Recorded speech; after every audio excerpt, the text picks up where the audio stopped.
ভগবান শ্রীকৃষ্ণ বলেন, হে মানব, জীবনকে বোঝার আগে নিজের অন্তরকে বোঝার চেষ্টা করো। জীবন কেবল সুখের প্রতিশ্রুতি নয়, আবার কেবল দুঃখের শাস্তিও নয়। জীবন হলো আত্মার শিক্ষা। সুখ আসে তোমাকে আনন্দ দিতে, আর দুঃখ আসে তোমাকে জাগিয়ে তুলতে। দুঃখকে ভয় পেও না, কারণ দুঃখই মানুষকে ভেতর থেকে শক্তিশালী করে তোলে। যে দুঃখকে গ্রহণ করতে শেখে, সে নিজেকে চিনতে শেখে। তুমি অনেক সময় ভাবো, আমি সৎ থেকেও কেন কষ্ট পাচ্ছি? মনে রেখো, সোনা আগুনে না পুড়লে খাঁটি হয় না। ঠিক তেমনি মানুষের চরিত্র কষ্টের মধ্য দিয়েই পরিশুদ্ধ হয়। আমি কাউকে ভাঙার জন্য কষ্ট দিই না, আমি মানুষকে গড়ে তোলার জন্য পরিস্থিতি তৈরি করি। তুমি যে পরীক্ষার মধ্য দিয়ে যাচ্ছ, তা তোমার সহ্য ক্ষমতার বাইরে নয়। তোমার প্রধান কর্তব্য হল সৎ ও নিষ্কামভাবে কর্ম করা। ফল কী হবে, কখন হবে, এই চিন্তা তোমার নয়। ফলের ভার আমাকে সমর্পণ করো। অনেক সময় তুমি ভালো কাজ করেও অবহেলিত হবে, ভুল বোঝা হবে, তাতে মন খারাপ করো না। মানুষের বিচার ক্ষণস্থায়ী, কিন্তু কর্মফল চিরস্থায়ী। সময় এলে সত্য নিজেই প্রকাশ পায়। অহংকার মানুষের বিবেককে অন্ধ করে দেয়, আর লোভ হৃদয়কে অশান্ত করে তোলে। যত বেশি তুমি আঁকড়ে ধরবে, তত বেশি কষ্ট পাবে। ছেড়ে দিতে শেখো, ক্ষমা করতে শেখো।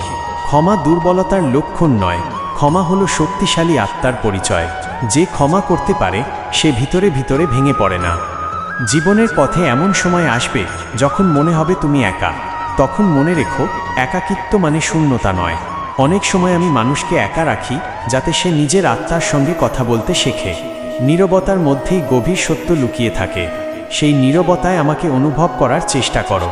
মানুষ তোমাকে ব্যবহার করতে পারে, অবহেলা করতে পারে, ভুল বুঝতে পারে।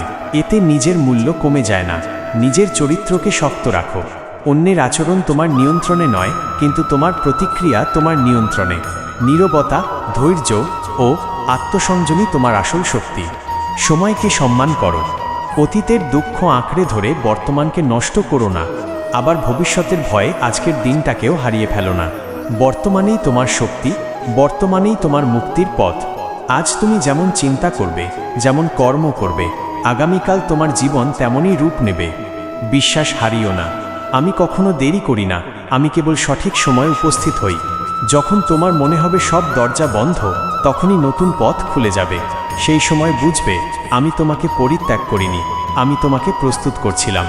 সবশেষে আমি তোমাকে একটাই কথা বলি, সত্য, ধৈর্য ও বিশ্বাসকে জীবনের সঙ্গী করো।